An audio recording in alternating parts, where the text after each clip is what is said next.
எரேமியா 1ஆம் அதிகாரம் முதல் 10 வசனங்கள் நம்ம சேர்ந்து வாசிப்போமாங்க.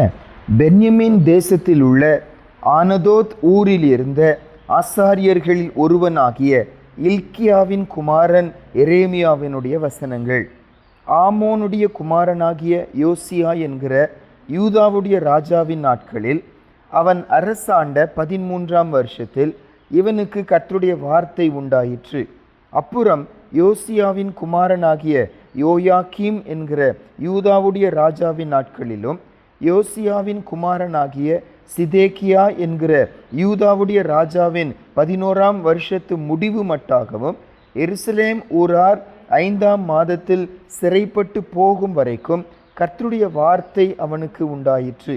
கர்த்தருடைய வார்த்தை எனக்கு உண்டாகி அவர், நான் உன்னை தாயின் வயிற்றில் உருவாக்கும் முன்னே உன்னை அறிந்தேன். நீ கர்ப்பத்தில் இருந்து வெளிப்படும் முன்னே நான் உன்னை பரிசுத்தம் பண்ணி உன்னை ஜாதிகளுக்கு தீர்க்கதரிசியாக கட்டளையிட்டேன் என்று சொன்னார். அப்பொழுது நான், கர்த்தராகிய ஆண்டவரே, இதோ நான் பேச அறியேன், சிறு பிள்ளையாய் இருக்கிறேன் என்றேன். ஆனாலும் கர்த்தர், நான் சிறு பிள்ளை என்று நீ சொல்லாதே, நான் உன்னை அனுப்புகிற எல்லாரிடத்திலும் நீ போய் நான் உனக்கு கட்டளையிடுகிறவைகள் எல்லாம் நீ பேசுவாயாக. நீ அவர்களுக்கு பயப்பட வேண்டாம், உன்னை காக்கும்படிக்கு நான் உன்னுடனே இருக்கிறேன் என்று கர்த்தர் சொல்லி, கர்த்தர் தமது கரத்தை நீட்டி என் வாயை தொட்டு, இதோ என் வார்த்தைகளை நான் உன் வாயிலே வைக்கிறேன், பார், பிடுங்கவும் இடிக்கவும் அழிக்கவும் கவிழ்க்கவும் கட்டவும் நாட்டவும் உன்னை நான் இன்றைய தினம் ஜாதிகளின் மேலும் ராஜ்யங்களின் மேலும் ஏற்படுத்தினேன் என்று கர்த்தர் என்னுடனே சொன்னார். எரேமியாங்கிற ஒரு தீர்க்கதரிசியை ஆண்டவர் பிரித்தெடுத்த விவரத்தை இந்த இடத்துல நம்ம பார்க்கிறோம். இந்த எரேமியா அவங்க குடும்பம் அல்லது அவங்க அப்பா தீர்க்கதரிசி அல்ல, அவங்க தகப்பன் ஆசாரியர். நம்ம இது முன்ன ஆரம்பத்தில் வாசித்தோம். அவங்க அப்பா ஒரு ஆசாரியர். ஆசாரியனுடைய ஊழியத்துக்கும் தீர்க்கதரிசியுடைய ஊழியத்துக்கும் பெரிய வித்தியாசம் உண்டு. ஆசாரியனுடைய ஊழியம் தெளிவாக இதுதான் செய்யணும், இப்படி தான் நடக்கணும் என்று சொல்லி சட்டம் சொல்லுகிறது, அதன்படி நடக்கணும், அவ்வளோதான். அதில் எதுவுமே சர்ப்ரைசஸ் இருக்காது, வேதனைகள் இருக்காது, அதில் என்ன நடக்குமோ என்கிற அந்த சிந்தை இருக்காது. இப்படி தான் டெய்லி இதை செய்யணும் அப்படிங்கிற சட்டம் இருக்கும், அதன்படி செய்துட்டு போகணும். ஆனால் ஒரு தீர்க்கதரிசியுடைய ஊழியம் அப்படி இருக்காது.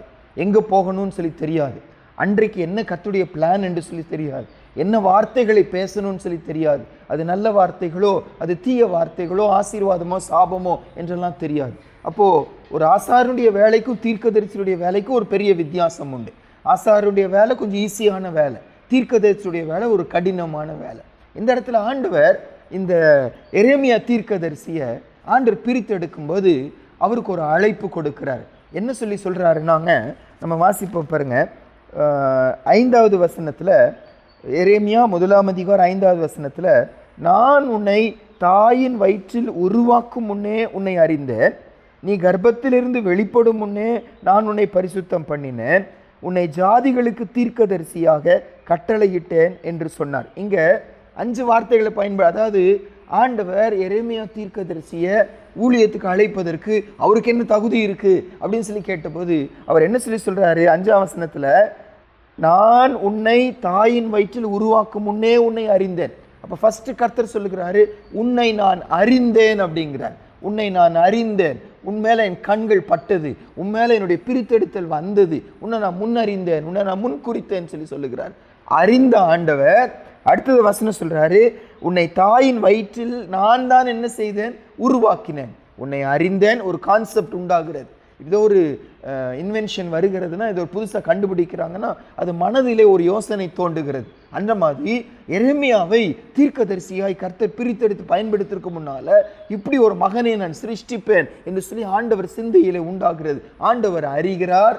அடுத்தது வசனம் சொல்கிறாரு, தாயின் வயிற்றில் அவனை உருவாக்குகிறார். அடுத்தது சொல்லுகிறாரு, தாயின் கர்ப்பத்திலிருந்து வெளியே என்ன செய்கிறார்? ஆண்டவர் வெளியே கொண்டு வருகிறார். தாயின் கர்ப்பத்திலிருந்து 3ஆவதாக வெளிப்படுத்துகிறார். அப்படி வெளிப்படுத்தப்பட்டதிலிருந்து வசனம் சொல்லுது, உன்னை நான் பரிசுத்தம் பண்ணினேன். வெளியே பரிசுத்தம் பண்ணின ஆண்டவர் கடைசியாக சொல்லுகிறாரு, உன்னை ஜாதிகளுக்கு தீர்க்கதரிசியாக நான் கட்டளையிட்டேன், ஏற்படுத்தினேன் சொல்கிறார். அறிந்தேன், தாயின் கர்ப்பத்தில் உருவாக்கினேன், கர்ப்பத்திலிருந்து வெளியே வருவதற்கு நான் தான் பலன் தந்தேன், வெளியே வந்ததில் உன்னை நான் பிரித்தெடுத்துட்டேன், பரிசுத்தப்படுத்திட்டேன், உன்னை தீர்க்கதரிசியாய் நான் கட்டளையிட்டேன் என்று சொல்லுகிறாங்க.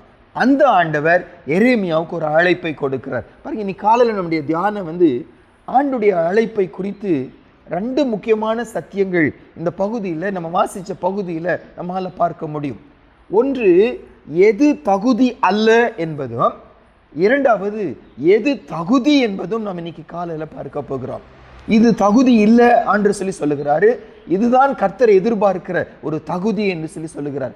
ஆண்டவர் நம்மை அழைப்பதற்கும் அழைப்பிலே நாம் ஒப்பு கொடுப்பதற்கும் ஒரு சில காரியம் நம்ம இதுதான் தகுதின்னு நம்ம நினைக்கிறோம். ஆண்டவர் சொல்றார் அது தகுதி இல்லைன்னு சொல்லுகிறார். அதுக்கு பதிலாக வேற தகுதிகளை நமக்கு முன்னால் ஆண்டவர் வைக்கிறார். எது தகுதி இல்லைன்னு வரும்போது, எரேமியா தீர்க்கதரிசியை ஆண்டவர் அழைத்த போது ஆண்டவர் அந்த எரேமியா சொன்ன ஒரு சாக்கு போக்கு பாருங்க.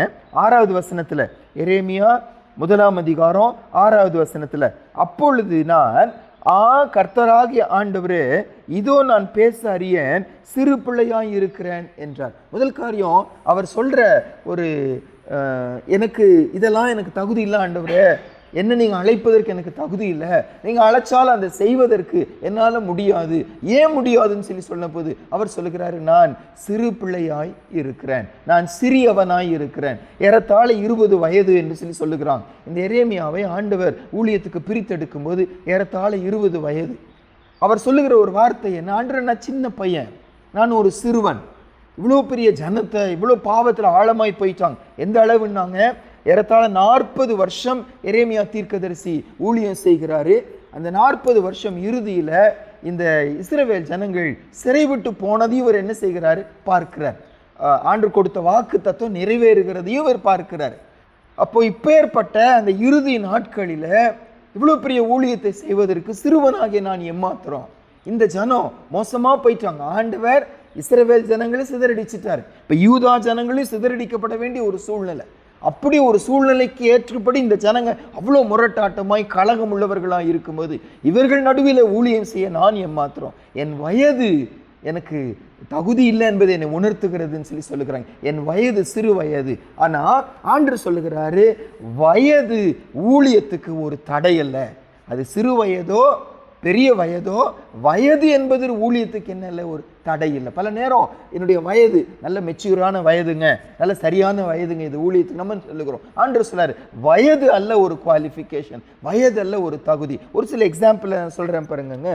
நம்ம வாசிப்போம் 2 நாளாகம புஸ்தகத்தில் 24ஆம் அதிகாரம் 1 வசனம். யூதாவுடைய ஒரு நல்ல ராஜா, அந்த ராஜாவை ஆண்டவர் அழைக்கும் போது, பிரித்தெடுக்கும் போது அவருடைய வயது பார்ப்போம் பாருங்க. 2 நாளாகமம் 24:1 வாசிப்போம். யோவாஸ் ராஜாவாகிற போது 7 வயதாயிருந்து 40 வருஷம் எருசலேமில் அரசாண்டான். பெயர்சபா பட்டணத்தாளான அவன் தாயின் பேர் சிபியாள். யோவாஸுங்கிற ஒரு ராஜா 7 வயசுல என்ன ஆனாராம், ராஜாவானார். அப்படின்னு என்ன அர்த்தம், நம்ம கணக்குப்படி 2வது படிக்கிற ஒரு பையன், 2வது படிக்கிற ஒரு பையனை அந்த பெரிய கர்த்தருடைய தேசத்துக்கு தாவீது ஒரு ஸ்தானத்தில் இந்த 2வது படிக்கிற பையனை கர்த்தர் பிரித்தெடுக்கிறார். அப்போ 2வது படிக்கிற பையனை இந்த பெரிய ஒரு பொறுப்பில் கர்த்தரால் வைக்க முடியுமானா, நம்மை ஆண்டவர் வைப்பதற்கு எதுவுமே என்ன இல்லை, தகுதி இல்லை, அது தடை இல்லை என்பதை உணர்ந்து கொள்ளணும். 2 நாளாகமம் 34ஆம் அதிகாரம் அதோடைய 1 வசனம் வாசிப்போம் பாருங்க. இன்னொரு ராஜா, ஆண்டவரால் நல்ல பயன்படுத்தப்பட்ட நல்ல ஒரு சகோதரன், நல்ல ஒரு ராஜா. 2 நாளாகமம் 34:1. யோசியா ராஜாவாகிற போது 8 வயதாயிருந்து 31 வருஷம் எருசலேமில் அரசாண்டான். அடுத்த ராஜாவை குறித்து இந்த இடத்துல வாசிக்கிறோம். யோசியாங்கிற ஒரு ராஜா 8 வயசுல ஆண்டவர் ராஜாவை பயன்படு. அப்படின்னு என்ன அர்த்தம், 3வது படிக்கிற பையன், 3வது படிக்கிற ஒரு பையனை கர்த்தர் பிரித்தெடுத்து தன்னுடைய தேசத்தை அரசாளுகிற ஒரு தலைவனாய் கர்த்தர் பிரித்தெடுக்கிறார்னு வாசிக்கிறோம். சாமுவேலை குறித்து சொல்லப்பட்ட வார்த்தை பாருங்க. 1 சாமுவேல் 2ஆம் அதிகாரம். சாமுவேலுடைய வயது எவ்வளோ நமக்கு தெரியாது, ஆனால் பால் மறந்த ஒரு வயது, அவ்வளோதாங்க. அது 3 வயது இருக்கலாம், 5 வயது இருக்கலாம், 6 வயது இருக்கலாம், 10 வயது இருக்கலாம். நமக்கு என்னன்னு சொல்லி தெரியாது, அன்றைக்குரிய சூழ்நிலை என்னன்னு சொல்லி நமக்கு தெரியாது. ஆனால் 1 சாமுவேல் 2ஆம் அதிகாரம் 18வது வசனத்தில் பால் மறந்த சாமுவேலை அவங்க அம்மா அன்னாள் ஏலியின் கரத்தில் கொண்டு கொடுக்குறாங்க, ஊழியத்துக்குன்னு கொடுக்க ஆரம்பிக்கிறாங்க. இப்போ வசனம் சொல்லுது, 1 சாமுவேல் 2ஆம் அதிகாரம் 18வது வசனத்தில், சாமுவேல் என்னும் பிள்ளையாண்டான் சணல் நூல் ஏபோத்தை தரித்தவனாய் கர்த்தருக்கு முன்பாக பணிவிடை செய்தான். அவனை பற்றி சொல்லும்போது சாமுவேல் என்னும் ஒரு குழந்தை, சாமுவேல் என்றும் ஒரு சின்ன பையன் அப்படின்னு வேதம் சொல்லுகிறத வாசிக்கிறோம். ஒரு சிறுவனாகிய இருந்த சாமுவேலை ஒரு பெரிய தீர்க்கதரிசியை கர்த்தர் பிரித்து எடுத்தாரு. அந்த அளவு சின்ன வயது இல்லை எரேமியாவு. அதாவது ஆண்டவர் சொல்லுகிறாரு, நீ சிறுவன் என்று என்ன செய்யாத, நீ சொல்லாத. இப்போ முதல் காரியமாக வயது தேவனுடைய ஊழியத்துக்கு அல்லது தேவனுடைய காரியங்களுக்கு நான் பயன்படுத்தப்படுவதற்கு ஒரு தடை இல்லை என்பதை நம்ம ஞாபகத்தில் வைத்துக்கொள்ளணும். அடுத்தது எது தடை இல்லைன்னாங்க, மறுபடியும் ஒரு விஷயம் எரேமியா 1ஆம் அதிகாரத்துக்கு வருவோம். எரேமியா 1ஆம் அதிகாரம் 6வது வசனம், அப்பொழுது நான் கர்த்தராகிய ஆண்டவரே, இதோ நான் பேச அறியேன், சிறு பிள்ளையாய் இருக்கிறேன். ஒரு தீர்க்கதரிசியுடைய வேலையே என்னன்னா, கர்த்தர் எங்கே அனுப்புகிறாரோ அங்கே போய் கர்த்தர் சொல்கிறத அப்படியே என்ன செய்யணும், சொல்லணும். இவர் தன்னுடைய மைண்டை போடக்கூடாது. ஆண்டவர் என்ன சொல்கிறாரோ, யார்கிட்ட சொல்கிறாரோ, எங்கே சொல்கிறாரோ அதை அப்படியே சொல்வது தான் தீர்க்கதரிசியுடைய வேலை. எரேமியா சொல்கிறாரு, எனக்கு பேசியே பழக்கம் இல்லை ஆண்டவரே. ஒரு மனுஷருக்கு முன்னால், ஒரு கூட்டத்துக்கு முன்னால், ஒரு ஜனத்துக்கு முன்னால் ராஜாவோட போய் பேசி எனக்கு பழக்கம் இல்லை. அப்போ நான் இரண்டாவது என்னுடைய குவாலிஃபிகேஷன், எனக்கு ஒரு சிலர் பாருங்கள் நல்லா படிச்சிருப்பாங்க, நல்ல திறமையாக இருப்பாங்க, தாளந்துகள் இருக்கும், அதை வச்சு எனக்கு தகுதி இருக்குது ஊழியம் செய்வதற்கு, அல்லது அதெல்லாம் இல்லைன்னா எனக்கு தகுதி இல்லைன்னு சொல்லி நினைக்கிறோம். ஆண்டவர் சொல்கிறாரு, உனக்கு படிப்பறிவோ உன்னுடைய பூமிக்குரிய ஏதோ ஒரு காரியங்களோ நீ ஊழியம் செய்வதற்கு அது தடையாக இருக்கவே இருக்காது. எரேமியாவை பார்த்து ஆண்டவர் சொல்றாரு, நீ சிறு பிள்ளைன்னு சொல்லி சொல்லாத, எனக்கு பேச தெரியாதுன்னு சொல்லி சொல்லாத அப்படின்னு சொல்லிட்டு ஆண்டவர் என்ன செய்தாருன்னாங்க, 9வது வசனத்தில் வாசிப்போம் பாருங்க. எரேமியா 1ஆம் அதிகாரம் 9வது வசனத்தில், கர்த்தர் தமது கரத்தை நீட்டி என் வாயை தொட்டு, இதோ என் வார்த்தைகளை உன் வாயிலே வைக்கிறேன் என்றார். ரொம்ப ஆச்சரியமா, உலக மக்களுக்கும் ஆண்டவருக்கும் வித்தியாசம் என்ன, உலக காரியங்களில் தகுதி இருக்கிறவங்களை அழைத்து பொறுப்புகளை கொடுப்பாங்க. அவங்களுக்கு தகுதி இருந்துச்சுன்னா, அவங்களுக்கு பாட தெரிஞ்சிச்சுன்னா பாட வைப்பாங்க, பிரசங்கம் பண்ண தெரிஞ்சிச்சுன்னா பிரசங்கம் பண்ண வைப்பாங்க, அவங்க ஏதோ ஒரு பரிமாற தெரிஞ்சிச்சுன்னா பரிமாற வைப்பாங்க. ஆனால் ஆண்டவரும் அப்படி இல்லை. அவர் முன்னறிந்தது என்று ஒன்று உண்டு, அதன்படி ஆண்டவர் அழைக்கிறாரு. அழைச்சி கர்த்தர் என்ன செய்கிறாரு, தகுதிப்படுத்துகிறார். அதனால தான் எனக்கு தகுதி இல்லை, எனக்கு ட்ரைனிங் இல்லை, எனக்கு பேச தெரியாது என்பதெல்லாம் ஊழியத்துக்கு கர்த்தர் நம்மை பயன்படுத்துவதற்கு, அவருடைய காரியத்துக்கு பயன்படுத்துவதற்கு ஒரு தடையாய் இருக்கவே முடியாது. கூப்பிடுகிறாரு, அதுக்கப்புறம் வசனம் சொல்லுது, என் வாயின் வார்த்தைகளை உன் வாயிலே நான் அருளினேன். மோசே அதுதான் சொன்னாரு, எனக்கு பேச தெரியாத ஆண்டவரே, நான் திக்கு நாவு, மந்த நாவு, திக்கு வாயுடையவன் சொல்லி சொன்ன போது, வாயை உண்டாக்கினவர் நான் தானே, நீ ஏன் கவலைப்படுகிற, அழைக்கிறது நான் தானே. அப்போ இரண்டாவது என்னுடைய குவாலிஃபிகேஷன், அதாவது நான் இது படிச்சிருக்கிறேன், இது படிக்கலை, இது எனக்கு தெரியும் தெரியாது, அது கர்த்தருடைய ஊழியத்துக்கு ஒரு தடையாக இருக்கவே முடியாது. நான் ஊழியன்னு வரும்போது முழு நேர ஊழியத்தை மட்டும் குறிக்கலை, கர்த்தர் நம்மை ஒரு காரியத்துக்காக பயன்படுத்துவது, ஏதோ ஒரு ஆத்மாவை சந்திப்பதற்கு, ஏதோ ஒரு காரியத்தை செஞ்சு முடிப்பதற்கு, அவர் முன் குறிச்சதை நிறைவேற்றி முடிப்பதற்கு, ஆண்டவர் என்னை பயன்படுத்துவதற்கு என்னுடைய குவாலிஃபிகேஷன் ஒரு தடையாய் இருக்கவே முடியாது. நம்ம ஒரு சில வசனம் வாசிப்போம். அப்போஸ்தலர் 4ஆம் அதிகாரத்தில் 13வது வசனம், பேதுருவையும் யோவானியும் குறித்து அன்றைக்கு இருந்து நல்லா படித்தவங்க ஆச்சரியப்பட்டு சொன்ன ஒரு வார்த்தைங்க. அப்போஸ்தலர் 4ஆம் அதிகாரம் 13வது வசனம். அப்போஸ்தலர் 4ஆம் அதிகாரம் 13வது வசனம், தாயின் வயிற்றிலே சப்பானியாய் பிறந்த ஒரு மனிதனை இவர்கள் ஜெபாலயத்துக்கு வரும்போது அவனை எழுப்புகிறாங்க, கால்கள் வளருகிறது, ஆச்சரியப்படுகிறாங்க, ஜனங்க இவங்களுக்கு பின்னால் போகிறாங்க, கர்த்தருடைய வார்த்தையை அவங்களுக்கு பிரசங்கிக்கிறாங்க. அப்போ 13வது வசனத்தில் சொல்லப்படுகிற பாருங்க, ஆக்ட்ஸ் சாப்டர் 4:13 வாசிப்போம். பேதுருவும் யோவானும் பேசுகிற தைரியத்தை அவர்கள் கண்டு, அவர்கள் படிப்பறியாதவர்கள் என்றும் பேதமை உள்ளவர்கள் என்றும் அறிந்தபடியினால் ஆச்சரியப்பட்டு அவர்கள் இயேசுவுடனே கூட இருந்தவர்கள் என்றும் அறிந்து கொண்டார்கள். அவர்கள் படிப்பு அறியாதவர்கள், அவர்கள் பேதமை உள்ளவர்கள், ஆனால் கர்த்தர் அவர்களை பயன்படுத்தினார் என்று சொல்லி வாசிக்கிறோம். அப்போ எனக்கு படிப்பு இல்லை, எனக்கு இந்த உலக அறிவு இல்லைங்க, அதெல்லாம் கர்த்தருடைய பணிக்கு, கர்த்தர் என்னை பயன்படுத்துவதற்கு ஒரு தடையாக இருக்கவே முடியாது. ஏசாமியை குறித்து சொல்லப்பட்ட ஒரு வார்த்தை பாருங்க, யோவான் 7ஆம் அதிகாரம் 15வது வசனம். யோவான் 7ஆம் அதிகாரம் 15வது வசனம். John chapter 7 verse 15. யோவான் 7ஆம் அதிகாரம் 15வது வசனம் வாசிப்போம்.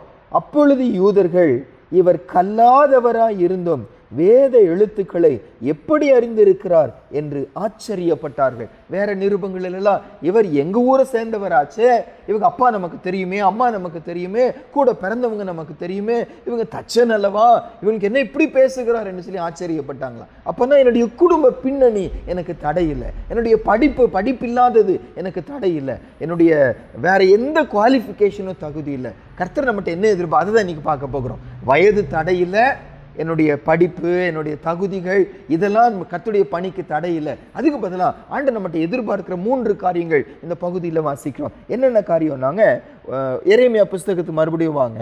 எரேமியா 1ஆம் அதிகாரம் 7வது வசனம். கர்த்தர் என்னை பயன்படுத்துவதற்கு, அவருடைய சித்தம் நிறைவேற்றுவதற்கு, என்னை ஒரு கருவியாய் ஆண்டவர் பயன்படுத்துவதற்கு என்கிட்ட ஆண்டவர் எதிர்பார்க்கிறது என்ன? 7வது வசனம் பாருங்க. எரேமியா 1ஆம் அதிகாரம் 7வது வசனம். ஆனாலும் கர்த்தர், நான் சிறு பிள்ளை என்று நீ சொல்லாதே, நான் உன்னை அனுப்புகிற எல்லாரிடத்திலும் நீ போய் நான் உனக்கு கட்டளையிடுகிறவைகளை எல்லாம் நீ பேசுவாயாக. முதல் காரியம், ஆண்டவர் என்னை பயன்படுத்துவதற்கு என்கிட்ட எதிர்பார்க்க ஒரு முக்கியமான குணாதிசயம் என்ன? யோசிக்காத, கேள்வி கேட்காத, தாமதப்படுத்தாத ஒரு கீழ்ப்படிதல். ஆண்டர் போன்னு சொல்லிட்டாருன்னு போயிடும், ஆண்டர் சொல்லுன்னு சொல்லிட்டாருன்னு சொல்லிடணும். அது யாருன்னு சொல்லி நான் பார்க்கக்கூடாது, எந்த இடம்னு சொல்லி பார்க்கக்கூடாது, எந்த வார்த்தை நான் யோசிக்க கூடாது. இது அவர் அனுப்புவது, அவர் சொல்வது, இது அவர் விருப்பம், நான் ஒரு கருவி, அவ்வளவுதான். இந்த ஒரு அர்ப்பணிப்பொறுத்திற்கு இருக்குமானா யோசிக்காம இதெல்லாம் பயன்படுமா, இதெல்லாம் பயன்படாது, இதெல்லாம் இப்போ சொல்லலாமா, இப்போ சொல்லக்கூடாது, நான் யோசிக்க போகிறது இல்லை. கர்த்தர் என்ன விரும்புகிறாரோ அதுதான் என்ன செய்யணும், நான் சொல்லுகிறவர்களாக இருக்கணும். கேள்வி கேட்காத ஒரு கீழ்ப்படிதல். அதே மாதிரி அதே அதிகாரத்துலங்க 17வது வசனத்துக்கு வருவோம் பாருங்க. அன்றைக்கு தான், அப்போதான் எரேமியாவை ஆண்டவர் கூப்பிடுகிறாரு. அவரே குழம்பி போய் நிற்கிறாரு. எனக்கு என்ன ஆண்டவரே தகுதி, பயந்து நிற்கும் போது 17வது வசனத்துல, ஆகையால் நீ உன் அறையை கட்டிக்கொண்டு நின்று நான் உனக்கு கட்டளையிடுகிறவைகளை எல்லாம் அவர்களுக்கு சொல், நான் உன்னை அவர்களுக்கு முன்பாக கலங்க பண்ணாதபடி அவர்கள் முகத்துக்கு அஞ்சாதிரு. அப்பதான் கூப்பிட்டுருக்கிறாரு. சின்ன பையன் பயந்து நிற்கிறாரு, அனுபவம் இல்லை, அவங்க குடும்பமும் தீர்க்கதரிசி வேலையை செய்ததில்லை. அந்த மாதிரி ஒரு நிலைமையில நிற்கும் போது டைம் கொடுக்கல கர்த்தர். கொஞ்ச நாள் ரெடி ஆயிட்டு வா, மனசை தைரியப்படுத்திக்கோ, அப்பாட்ட சொல்லு, அம்மாட்ட சொல்லு, குடும்பத்தில் சொல்லுதில்ல, உடனே அறையை கட்டி கொண்டு உடனே போன்னு சொல்லி சொல்லுகிறார். கர்த்தர் சொன்ன உடனே யோசிப்பாம உடனே செல்லுகிற ஒரு மனிதனாய் எரேமியாவை கர்த்தர் பிரித்தெடுத்ததை பார்க்கிறோம். இப்போ முதல் காரியம், கர்த்தர் என் கூட உங்க கூட எதிர்பார்க்கிறது கீழ்ப்படிதல், யோசிக்காத கீழ்ப்படிதல். பாருங்க, இந்த கீழ்ப்படிதல் என்பது ஒரு தீர்க்கதரிசிக்கு மட்டுமல்ல, ஒரு ஊழியனுக்கு மட்டுமல்ல, ஏதோ ஒரு பொறுப்பை நிறைவேற்றுவதற்கு மட்டுமல்ல, கர்த்தருடைய பிள்ளைங்க எல்லாருடைய வாழ்க்கையிலும் ஆண்டவர் எதிர்பார்க்கிற முக்கியமான சுபாவம் இதுதான். ஒரே ஒரு வசனம் வாசிப்போம். 1 பேதுரு 1ஆம் அதிகாரத்துல இந்த பேதுரு நிருபம் வந்துங்க, உபத்திரவத்தினால பல இடங்களில் சிதறடிக்கப்பட்ட தேவ பிள்ளைகளுக்கு அவர்களை ஆறுதல் படுத்தும்படி, தைரியப்படுத்தும்படி பேதுரு மூலமா ஆவியானவர் எழுதின ஒரு நிருபம். மற்றதெல்லாம் சபைகளுக்கு, கலாத்திய நாட்டில் இருக்கிற சபை, கொலோச நாட்டில் இருக்கிற சபை. ஆனால் இது எந்த ஒரு தனிப்பட்ட ஒரு நாட்டில் இருக்கிற மக்களுக்கு அல்ல. கர்த்தர் நிமித்தம் பல இடங்களுக்கு சிதறப்பட்டிருக்கிறாங்க. அந்த சிதறப்பட்டிருக்கிற மக்களுக்கு பேதுரு மூலமா ஆண்டவர் உற்சாகப்படுத்துகிறார். அப்போ அவர்களை பார்த்து அவர் என்ன சொல்லி சொல்லுகிறாரு? 2வது வசனத்துல, 1 பேதுரு 1ஆம் அதிகாரம் 2வது வசனம், பிதாவாகிய தேவனுடைய முன் அறிவின்படியே ஆவியானவரின் பரிசுத்தமாக்குதலினாலே கீழ்ப்படிதலுக்கும் இயேசு கிறிஸ்துவனுடைய ரத்தம் தெளிக்கப்படுதலுக்கும் தெரிந்து கொள்ளப்பட்ட பரதேசிகளுக்கு எழுதுகிறதாவது, கிருபையும் சமாதானமும் உங்களுக்கு பெருக கடவது. இவர்களெல்லாம் பரதேசிகளா, அப்படின்னா சொந்த தேசத்துல இல்லாம வேற தேசத்துல கர்த்தர் நிமித்தம் சிதறடிக்கப்பட்டு நிற்கிறாங்க. அவங்கள பார்த்து சொல்றாரு, ஆண்டவர் உங்களை தெரிந்து கொண்ட நோக்கமே என்னன்னா கீழ்ப்படிதலுக்காக என்ன செய்தார்? தெரிந்து கொண்டார். அப்போ ஒரு தேவ பிள்ளை, ஒரு கர்த்தருடைய பிள்ளை, ஒரு கிறிஸ்தவன் பிரித்தெடுக்கப்பட்ட நோக்கம் என்ன? யோசிக்க கூடாது. கர்த்தர் சொன்ன வார்த்தை அப்படியே என்ன செய்யணும்? கீழ்ப்படியணும். உடனே கீழ்ப்படியணும். சிந்திக்காம, யோசிக்காம, விளைவுகளை குறித்து சொல்லாம, யாரு எங்க என்னெல்லாம் சொல்லி சொல்லாம, கர்த்தர் சொன்னாருன்னா உடனே சொல்லுகிறவர்களா, செய்கிறவர்களா மாறணும். ஆண்டவரை எதிர்பார்க்கிறது இம்ப்ளிசிட் ஒபீடியன்ஸ் சொல்லி சொல்லுவாங்க. உடனே அந்த கர்த்தருடைய வார்த்தைக்கு கீழ்ப்படிதல் அவர் விரும்புகிற ஒரு தகுதி. இன்னைக்கு என்னை ஆண்டவர் பயன்படுத்தல நம்ம நினைக்கிறோம். ஆண்டவர் என்ன, எத்தனையோ பேர் நம்மளை விட பலவீனம் உள்ளவர்கள், தகுதி இல்லாதவர்கள் கர்த்தருக்காக பயன்படுத்தப்படுகிறாங்க. நான் பயன்படுத்தப்படலையே நம்ம நினைக்கும் போது ஆண்டவர் சொல்லுகிற முக்கியமான காரியம் என்ன? கீழ்ப்படிதல் இருக்கா மகனே? யோசிக்கிறியா? இது நடக்குமா நடக்காதன்னு யோசிக்கிறீங்களா? உங்களை நான் பயன்படுத்த முடியாது. கர்த்தர் சொல்லிட்டா உடனே யோசிக்காம கீழ்ப்படுகிறவர்கள் அவரால் பயன்படுத்தப்பட முடியும். அடுத்த தகுதி என்னன்னாங்க, 1ஆம் அதிகாரத்து மறுபடியும் வரும். எரேமியா 1ஆம் அதிகாரம் 6-7 வாசிப்போம். அப்பொழுது நான் கர்த்தராகிய ஆண்டவரே, இதோ நான் பேச அறியேன், சிறு பிள்ளையாயிருக்கிறேன் என்றேன். ஆனாலும் கர்த்தர், நான் சிறு பிள்ளை என்று நீ சொல்லாதே, நான் உன்னை அனுப்புகிற எல்லாரிடத்திலும் நீ போய் நான் உனக்கு கட்டளையிடுகிறவைகளை எல்லாம் நீ பேசுவாயாக. இரண்டாவதுங்க, சாக்கு போக்கு சொல்லாத ஒரு மனுஷனை தான் கர்த்தரால் என்ன செய்ய முடியும்? பயன்படுத்த முடியும். நம்மளால ஒரு காரியத்தை செய்யாமல் போறதுக்கு நிறைய காரணங்களை ரொம்ப ஈஸியாக கண்டுபிடிச்சிட முடியும். ஏங்க ஜெபத்துக்கு வரல, ஏன் சுவிசேஷம் சொல்லலை, ஏன் கர்த்தருடைய காரியத்தில் ஈடுபடலை, ஏன் தாமதம், பல காரணங்கள் நம்மால சொல்ல முடியும். காரணம் சொல்லுகிற ஒரு மனுஷனை கர்த்தருடைய காரியமாய் கர்த்தரால் என்ன செய்ய முடியாது? பயன்படுத்த முடியாது. அப்போ காரணம் சொல்லாம, சாக்கு போக்கு சொல்லாம உடனே கீழ்ப்படுகிறவர்கள் கர்த்தரால பயன்படுத்த முடியும். பாருங்க, லூக்கா 14ஆம் அதிகாரத்துல ஒரு ராஜா ஒரு பெரிய விருந்து பண்ணுகிறார். அந்த விருந்துக்கு தகுதி உள்ளவர்களை அவரை அழைக்கிறார். லூக்கா 14ஆம் அதிகாரம் 16, 17, 18 வாசிப்போம். அதற்கு அவர், ஒரு மனுஷன் பெரிய விருந்தை ஆயத்தம் பண்ணி அநேகரை அழைப்பித்தான். விருந்து வேளையில் தன் ஊழியக்காரனை நோக்கி, நீ அழைக்கப்பட்டவர்களிடத்தில் போய் எல்லாம் ஆயத்தமாய் இருக்கிறது, வாருங்கள் என்று சொல் என்று அவனை அனுப்பினான். அவர்கள் எல்லாரும் போக்கு சொல்ல தொடங்கினார்கள். ஒருவன், ஒரு வயலை கொண்டேன், நான் அகத்தியமாய் போய் அதை பார்க்க வேண்டும், என்னை மன்னிக்கும்படி வேண்டிக் கொள்ளுகிறேன் என்றான். வேறொருவன், 5 மாடு கொண்டேன், அதை சோதித்து பார்க்க போகிறேன், என்னை மன்னிக்கும்படி வேண்டிக் கொள்ளுகிறேன் என்றான். வேறொருவன், பெண்ணை விவாகம் பண்ணினேன், அதனால் நான் வரக்கூடாது என்றார். எல்லாரும் போக்கு சொல்ல தொடங்கிட்டாங்களா? ஆண்டவர் வேதனைப்படுகிறார், இந்த ராஜா வேதனைப்படுகிறார். சொல்லுகிறாரு 23, 24 பாருங்க. அப்பொழுது எஜமான் ஊழியக்காரனை நோக்கி, நீ பெருவெளிகளிலும் வேலிகள் அருகிலும் போய் என் வீடு நிறையும்படி ஜனங்களை உள்ளே வரும்படி வருந்தி கூட்டி கொண்டு வா. அழைக்கப்பட்டிருந்த அந்த மனுஷரில் ஒருவனாகிலும் என் விருந்தை ருசி பார்ப்பதில்லை என்று உங்களுக்கு சொல்லுகிறேன் என்று சொன்னார்.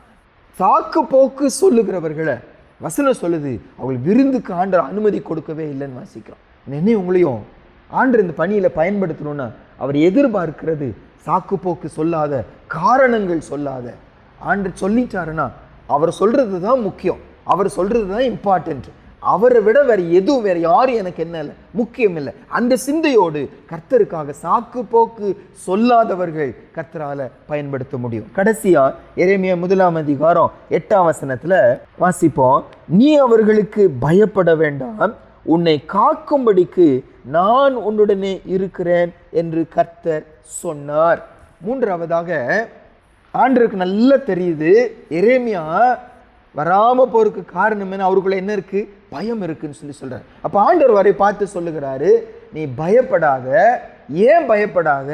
நான் உன் கூட இருக்கிறேன், நான் உன் கூட இருக்கிறேன், நான் உன்னை பலப்படுத்துறதுக்கு ஆயத்தமாக இருக்கிறேன். இந்த நியாயாதிபதிகள் புஸ்தகத்துல 7ஆம் அதிகாரத்துலங்க 6ஆம் அதிகாரத்துல ஆண்டவர் கிதியோனை பிரித்தெடுக்கிறார். கிதியோன் பயந்து போய் ஆலை பக்கத்துல உட்கார்ந்து போர் அடித்து கொண்டிருக்கிறார். ஏன்னா மீதியானியர்கள், அமலேக்கியர்கள் இவர்களை அடிமைப்படுத்தி கொண்டிருக்கிறாங்க. பாவம் செய்ததுனால ஆண்டவர் அவங்களுக்கு அனுமதி கொடுத்துட்டார். அவர்கள் இவர்களை கொள்ளையடித்து கொண்டிருக்கிறாங்க.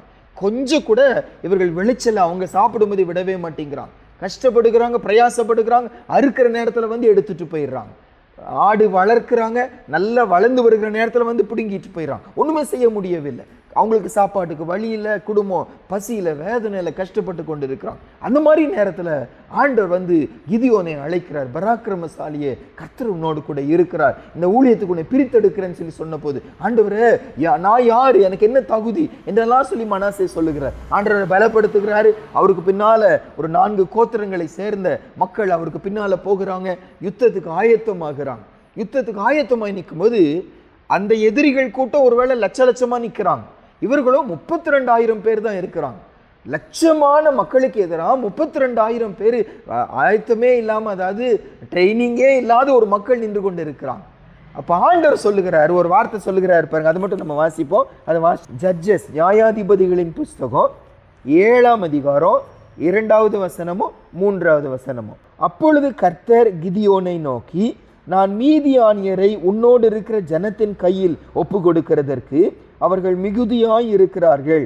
என் கை என்னை ரட்சித்தது என்று இஸ்ரவேல் எனக்கு விரோதமாக வீம்பு பேசுகிறதற்கு இடமாகும். ஆகையால் பயமும் திகிலும் உள்ளவன் எவனோ அவன் திரும்பி கீலேயாத் மலைகளிலிருந்து விரைவாய் ஓடிப்போக கடவன் என்று நீ ஜனங்களின் செவிகள் கேட்க பிரசித்தப்படுத்து என்றார். அப்பொழுது ஜனத்தில் 22,000 பேர் திரும்பி போய்விட்டார்கள், 10,000 பேர் மீதியாய் இருந்தார்கள். 32,000 பேர்ல ஆண்டவர் சொல்றது ரொம்ப அதிகம். மனுஷனுடைய பார்வையில் அது பத்தவே பத்தாது. லட்சக்கணக்கான மக்களுக்கு எதிராக 30,000 பேர் எங்க பத்தும்? ஆனா ஆண்டவர் சொல்றது ரொம்ப அதிகம். இதை வச்சு நான் செஞ்சிட்டேன்னா நாங்கள் ஜெயிச்சிட்டோம், நாங்கள் பலசாலிகள், நாங்கள் யுத்தம் பண்ணிட்டோம், பெருமை வந்துடும், வீம்பு பேசுவாங்க. வேண்டாம், நீ சொல்லு, பயப்படுகிறவன் திகில் அடைகிறவன் ரிட்டர்ன் போங்கன்னு சொல்றாங்க. 3/2 பகுதி ரிட்டர்ன் போயிடுறாங்க. 22,000 பேர் வீட்டுக்கு போயிடுறாங்க, 10,000 பேர் தான் மீது இருக்கிறாங்க. அப்போ ஆண்டவருடைய சித்தம் நிறைவேற்றப்படுவதற்கு ஒரு பெரிய தடை என்ன? பயம் ஒரு பெரிய தடை. அப்போ ஆண்டவர் எதிர்பார்க்கிறது என்ன? பயப்படுகிறவர்களை. என்ன பயப்படுகிறவர்கள்? கர்த்தர் சித்தத்தை நிறைவேற்றும் போது எனக்கு ஏதாவது தீமை வந்துருமோ, எனக்கு இழப்பு வந்துருமோ, எனக்கு வேலை கிடைக்காம போயிருமோ, எனக்கு வருமானம் இல்லாம போயிருமோ, என் பிள்ளைகளுக்கு கஷ்டமாயிருமோ, என்னுடைய குடும்பம் ஏதாவது ஆயிருமோ, இப்படி யோசிக்கிற ஒருவரை கர்த்தர் தன்னுடைய சித்தத்தை நிறைவேற்ற பயன்படுத்தவே முடியாது. என்னுடைய யோசனையெல்லாம் எதுவாக இருக்கணும்? கர்த்தராக இருக்கணும். நம்ம 2 நாள் முன்னால் பார்த்தோம், ஒரு ஜாமக்காரனாய் நான் வைப்பேன். நான் எப்பொழுதும் கர்த்தரை பிரஸ்தாபம் பண்ணுகிறவனாக இருக்கணும். என் நோக்கம் ஏக்கம் எல்லாம் கர்த்தருடைய காரியமாக இருக்கணும். அவங்கள தான் பயன்படுத்த முடியும். 2 பிரிவாக இன்னைக்கு காலையில் வசனம் வாசித்தோம். நான் வயது ஒரு கர்த்தருடைய பணிக்கு தடை இல்லை, எனக்கு குவாலிஃபிகேஷன் இல்லை என்பது கர்த்தருடைய பணிக்கு தடை இல்லை. அதுக்கு பதிலாக கீழ்ப்படிதல் இல்லை என்பது கர்த்தருடைய பணிக்கு தடை. 2வது வாசிக்கிறோம், சாக்கு போக்கு சொல்வது, காரணங்கள் சொல்வது கர்த்தருடைய பணிக்கு ஒரு தடை. 3வது பயப்படுவது கர்த்தருடைய பணிக்கு தடை. எனக்கு ஆண்டவரை ஒப்பு கொடுப்போம். ஆண்டவரே, யாரையும் உம்மால பயன்படுத்த முடியும், யாரையும் உங்க சித்தம் நிறைவேற்றுவது பயன்படுத்த முடியும். எனக்குள்ள கீழ்ப்படிதல்ல தாங்க, காரணம் சொல்லாத ஒரு வாழ்க்கை எனக்கு நீங்க தாங்க ஏசப்பா. பயப்படாம. ஏன் பயப்படக்கூடாது? கர்த்தர் என்னோடு கூட இருக்கிறார். அவர் நம்மோடு இருக்கும்போது நான் ஏன் பயப்படணும்? கர்த்தர் கூட இருக்கிறத உணர்ந்து கர்த்தர் சித்தம் செய்ய நம்ம அர்ப்பணிப்போம், நம்ம ஜெபிப்போம். இந்த நாளில் ஆண்டுடைய வார்த்தை வருகிறதுனா, என்னை கொண்டு ஏதோ இன்னைக்கு செய்யணும்னு ஆசைப்படுகிறாரு. பரலோகத்திலே உங்களுடைய சித்தம் 100க்கு 100 நிறைவேற்றப்படுவது போல பூலோகத்திலும் உங்களுடைய சித்தம் 100க்கு 100 நிறைவேறட்டும். இப்படி ஆண்டவர் ஜெபிக்க கற்றுக் கொடுத்தாரு. உன் ஜெபம் இந்த மாதிரி இருக்கணும்னு சொல்லி ஆண்டவர் கற்றுக் கொடுத்தாரு.